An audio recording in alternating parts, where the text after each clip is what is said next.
the dream they used to know. With Project 2025 in hand, he's got a holy show. The Christian Sharia's taking hold in every little town. Illegal ship like cattle, while freedoms tumble down. With an iron fist he rules the land. Here's American Taliban. We watch the shadows slowly fall over freedom's final stand. Like Germany once lost its way, history comes around again. Under Trump's grip we lose our rights as American Taliban. The women once so strong and free now live in fear and doubt. Their voices silenced step by step, their choices counted out. And if you're gay or if you're trans, you better watch your back. The law's now written in their book and there's no turning back.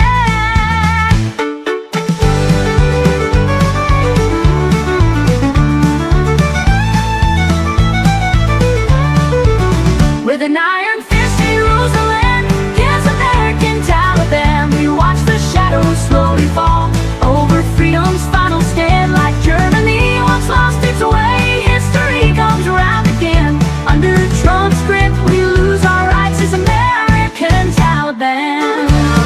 To the Capitol. Too late, the people realize the mistake they made. Because you'll never take back our country with weakness. You have to show strength and you have to be strong. Like Afghanistan, fear rules the land, the hope has slipped away. Trump's American Taliban, here to stay.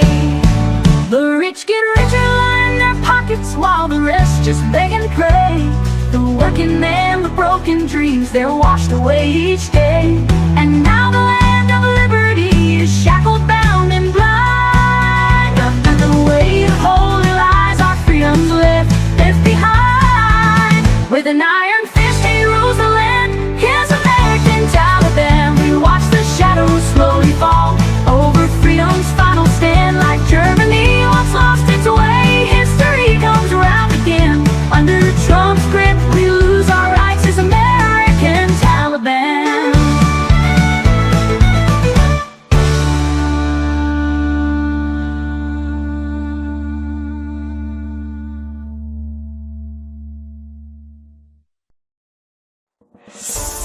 Hi there. For the people who don't know me yet, I am Ivy, or Ivy Chan.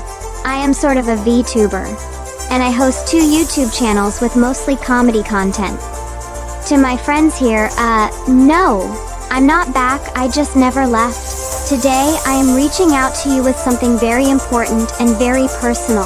Perhaps the most important video I ever made. My creator Ned McCrant and I have a special place in our hearts for transgender women and transgender people in general. Because I had to explain it over and over again, I created this video on YouTube. It was called The Trans Problem. I am aware that this does not sound very positive, but it was meant as clickbait to also convince negative people to watch it. To my disappointment, it didn't get many views. But hey, now I can use it again, right? Oh, before I forget, this video was with my old voice. The new one still needs some getting used to, also from me. First of all, about the name of this video, yes, the title is clickbait. I apologize for that. There is no trans problem. But there is a reason I really want to share this. Let me start here. Trans people are just that, they are people. People like you and me. Well, okay. I am an anime girl character, but you get the picture. Trans people are human, they can give and feel love, friendship, they are friendly, but sometimes can also be total assholes. Like everyone else. It is all part of being human. Trans people can fall in love, can have their hearts broken, they can be crazy funny, also can be hurt, just like other people. They are not things to mock, not to make fun of, or to be laughed at. Before I continue, I will avoid the words normal and real as much as I can. There are no normal or abnormal people, there absolutely is no biological standard in this. Now my personal experience with transgender people. I am a character, created by a regular heterosexual guy named Ned McCrant, of whom I became to be like a second personality. Or, as you wish, a separate reality layer. A few years back, he gave me a Twitter account where I could find out and fool around. To be honest, in the beginning this was a bit boring. I annoyed some religious weirdos, flat earth wackos, conspiracy theorists and stuff. I complimented a girl on her great looks, we exchanged some tweets, then she sent me a direct message, I am trans. To make a long story short, I also informed her about me, playing to be an anime girl. We became friends and still are. Following her, I entered the transgender Twitter area. There was so much weirdness going on there, it really blew my mind. Proceeding down this proverbial rabbit hole, oops, I tumbled into the trans 18+, not safe for work area. Trans girls advertising their spicy OnlyFans pages in a very candid and open way. I admit, this took more than a few moments to process. I want to keep my identity as it is, so I never commented on the explicit erotic posts made by these OnlyFans porn starlets. Instead, I started randomly leaving them messages in the comments. Simple lines like this. Hey, just dropped in to deliver some love and hugs, and added some heart and hug emojis. Not all of them answered, but that was as could be expected. Then, slowly, some replies started trickling in. Without exception, they were nice thank you messages. Some of them were so sweet. Again, this totally blew me away. I also tweeted the same love and hugs messages in the regular part of Twitter, and got lots of likes on them. That was like 2 years ago, and I have learned so much since. All the trans male to female friends I made are absolutely fabulous. Many of them are beautiful and sweet persons. And they are so diverse. As there is not a biological standard for normality and humanity, there isn't one for trans people either. Now, we get to the part that so many persons, calling themselves to be quote, unquote, normal, are refusing to acknowledge. LGBT, meaning lesbian, gay, bi, and trans, as a community is a real thing. Transsexuality exists, just as homosexuality, bisexuality, they are a part of real life. There is a difference between the LGB and the T part. Lesbian women, gay men, bi people are quite happy with the body they have been born in. In the T part, this is another story. Note, there are trans male to female as well as trans female to male people. To them, in short, their body feels to be a prison, prevented them to be what their personal identity actually tells them they are.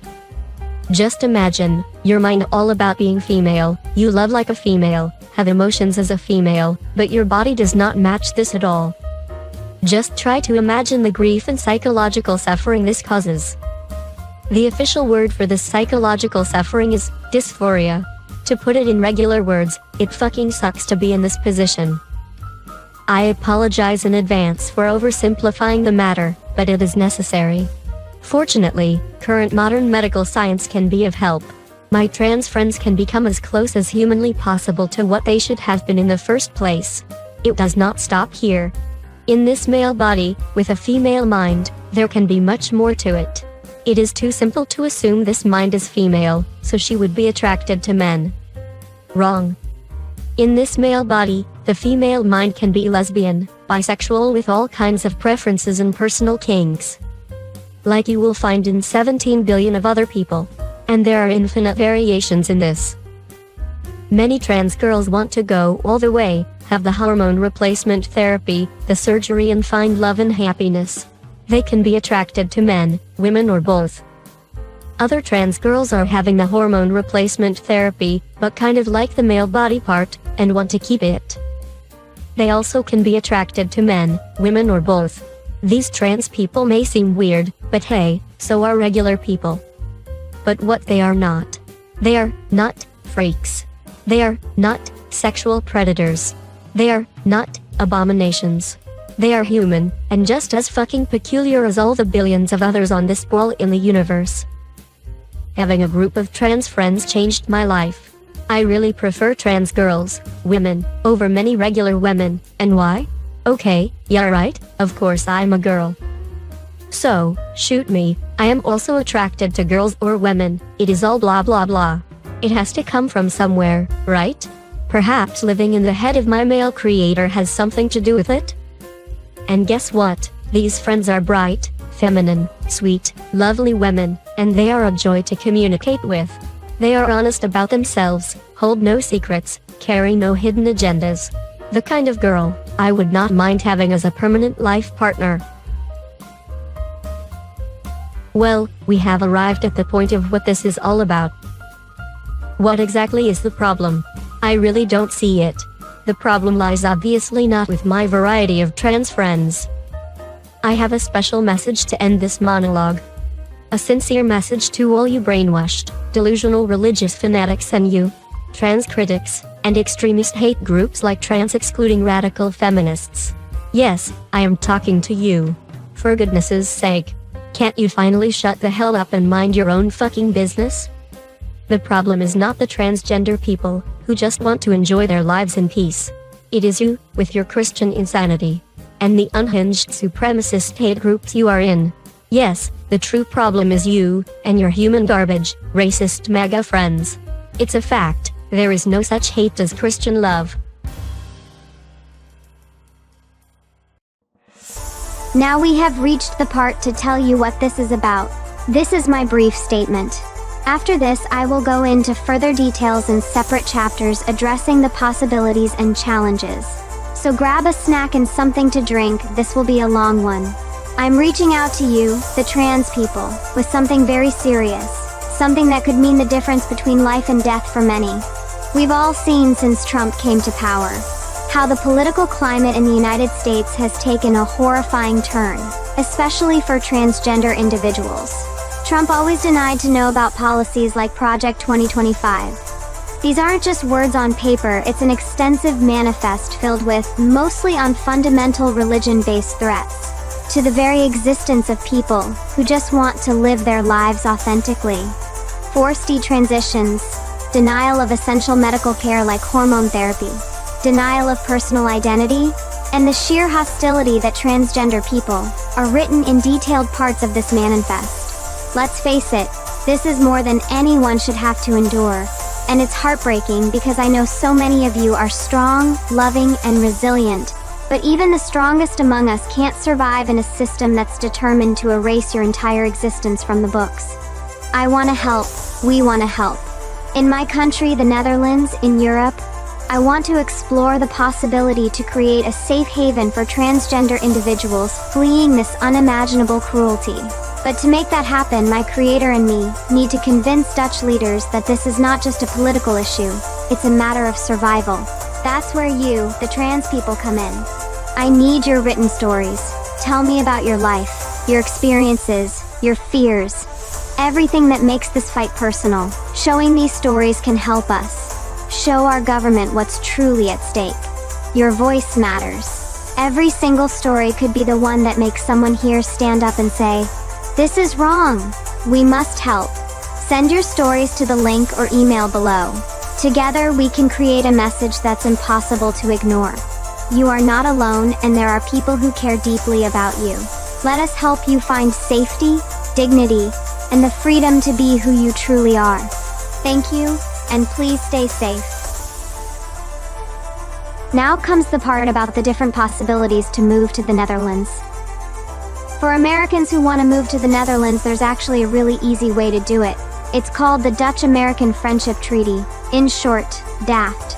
Basically, it lets any US citizen get a residence permit as long as they start their own business here. And the best part? It's way easier than trying to get a work visa or asylum. Here's how it works. 1. You enter the Netherlands without a visa. Americans can stay for 90 days visa-free. 2. You register a business, even a simple one-person business, like self-employed without employees. ZZP, as the Dutch call it, is enough. 3. You open a business bank account and put at least 4,500 euros in it. This proves you're serious. 4. You apply for the DAFT residence permit at the immigration office called the IND. While waiting for approval, you can stay and work in the Netherlands. Once approved, you get a 2-year residence permit, which is easy to renew, perhaps this goes automatically, I don't know. And after 5 years, you can apply for permanent residency. No Dutch language tests, no work restrictions, and no complicated paperwork. And you can do any kind of business freelance writing, graphic design, consulting, whatever. A lot of Americans use this to move here permanently. It's honestly one of the easiest ways for an American to live in the Netherlands long term. The only catch is you do need to run a small business, but it doesn't have to be anything big. Just enough to prove you're actually doing something, and to show that I don't judge nor give a damn about what you do. This also works if you do onlyfans.com for a living. Like I said, this is the simplest way. However, there is another way, and that is to apply for political asylum. So, if an American wants to seek asylum in the Netherlands because of discrimination or persecution for being LGBTQ+, it's technically possible, but really difficult. The problem is that the US is considered a safe country, so the Dutch government usually assumes you can find protection there. But what if you are from the USA? How it works: 1. You apply for asylum as soon as you arrive in the Netherlands, either at Schiphol Airport or at an asylum center. 2. You have to prove that being LGBTQ+ puts you in real danger back home. This means evidence of threats or violence like police reports, messages, testimonies, proof that US laws or authorities won't protect you, medical or psychological reports if you've suffered serious trauma. 3. The Dutch Immigration Service, the IND, will investigate your case, but because the US is considered a safe country, they will usually reject it quickly unless you have overwhelming proof. 4. If your request is denied, you can appeal the decision, but it's an uphill battle. There are LGBTQ+ organizations in the Netherlands that help with asylum cases, like COC Nederland and Transgender Network Nederland. But unless someone has very strong evidence, this is one of the hardest ways for an American to move here. All comes together in this: proof that US laws or authorities can't and won't protect you because the government itself is the problem. It is an uphill struggle. I have written members of the Dutch Parliament, and their inaptness really infuriates me. They somehow think that Trump is a legit, elected, respected president. When I try to explain that his policies are most against the US Constitution, I get answers like they consider me a conspiracy theorist. The Dutch media hardly pay any attention to this. Yes, all about tariffs and shit, because that is about fucking money. I need to convince politicians and media that, and I say it again, the US government is the problem, and people will be persecuted because of their sexual identity. Politicians here have never heard of Project 2025 and its content, and probably think I made it up. Really, this rejection totally drives me up the wall. That political asylum is very difficult. Does not say that it should be excluded. It will be very hard, but not impossible to break open this asylum option. Politicians are always too busy to read emails or letters, so we need to show them what is going on from our point of view. No diplomatic sugarcoating. We need recorded testimonies, voices of real humans, video interviews with frightened transgender people. We can arrange that online, in a safe video call environment. It can be done anonymous, and we can change voices and compile that to deliver a powerful message to the Dutch government. There are only 2 letters that need to be changed in the asylum regulations. 2 letters that change USA from safe to unsafe for transgender refugees to return to. I repeat, to convince my government to change these 2 letters in the asylum regulations, we need voices on video to shove under their noses, accompanied with news articles. Written testimonies might even be ignored, because this is not about the economy and fucking money. If you are willing to contribute, I have the means and sources to put this in an eye-opening documentary.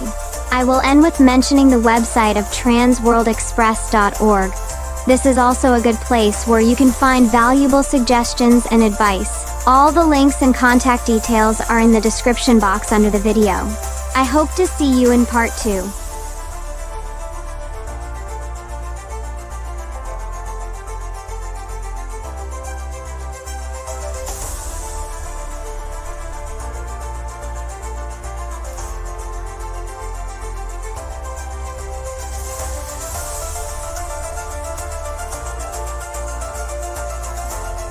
I want to call on viewers in all European countries to write to their representatives in their governments and convince them of the seriousness of this matter.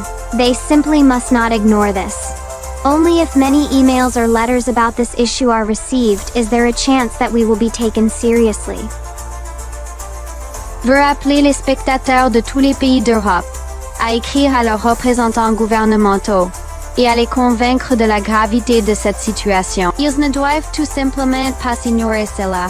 Ce n'est que si de nombreux courriels ou lettres à ce sujet sont envoyés que nous avons une chance d'être pris au sérieux.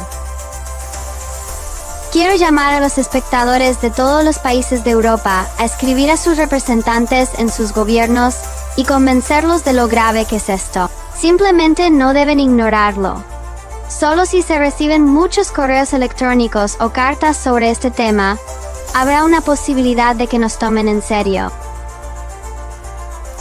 Möchte Zuschauer in allen Ländern Europas aufrufen, ihre Volksvertreter in ihren Regierungen anzuschreiben und sie von der Ernsthaftigkeit dieser Angelegenheit zu überzeugen. Sie dürfen das einfach nicht ignorieren. Nur wenn viele E-Mails oder Briefe zu diesem Thema eingehen, gibt es eine Chance, dass wir ernst genommen werden. Ik wil kijkers in alle landen in Europa oproepen om de volksvertegenwoordigers van hun regeringen te schrijven en hen te overtuigen van de ernst van deze zaak. Ze mogen dit gewoon niet negeren, alleen als vele mails of brieven hierover binnenkomen is er een kans dat we serieus worden genomen.